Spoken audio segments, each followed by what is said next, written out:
తూర్పుగోదావరి జిల్లా Rajamahendravaram Morampudi సెంటర్లోని electrical employees function హాల్లో రాష్ట్ర స్థాయి 2వ ఉమెన్ ఉషు క్రీడా పోటీలు ప్రారంభమయ్యాయి. ఖేలో ఇండియా క్రీడల్లో భాగంగా నిర్వహిస్తున్న ఈ పోటీలకు వందలాది క్రీడాకారులు పాల్గొంటుండగా మాజీ కార్పొరేటర్ అజ్జరపు వాసు ఆధ్వర్యంలో కార్యక్రమం ఆకట్టుకుంది. ముఖ్య అతిథిగా హాజరైన రాజనగరం ఎమ్మెల్యే బత్తల బలరామకృష్ణ మాట్లాడుతూ మార్షల్ ఆర్ట్స్ క్రీడలు బాలికల్లో మానసిక ధైర్యాన్ని పెంచుతాయని, జీవితంలో ఎదురయ్యే సవాళ్లను ఎదుర్కొనే శక్తి వృద్ధి చెందుతుందన్నారు. రాష్ట్రంలో క్రీడలకు ముఖ్యమంత్రి చంద్రబాబు నాయుడు ప్రాధాన్యమిస్తున్నారన్నారు. ఇంతమంది పిల్లలు స్టూడెంట్స్ రాజమండ్రి రావడం, ఈ యొక్క ఖేలో ఇండియాలో భాగంగా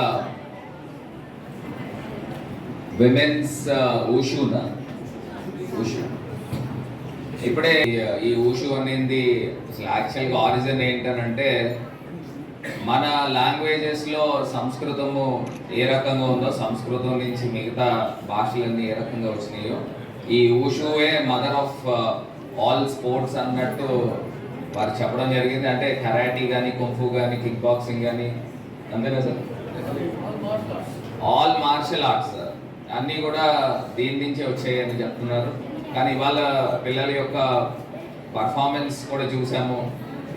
నిజంగా ఈ పర్ఫార్మెన్స్ చేస్తున్నప్పుడు నాకు అనిపించింది ఏంటంటే, ఎస్పెషల్లీ గర్ల్స్కి వాళ్ళని రక్షించుకోవడానికి సెల్ఫ్ డిఫెన్స్లో భాగంగా ఇది ఎంతో ఉపయోగపడుతుంది.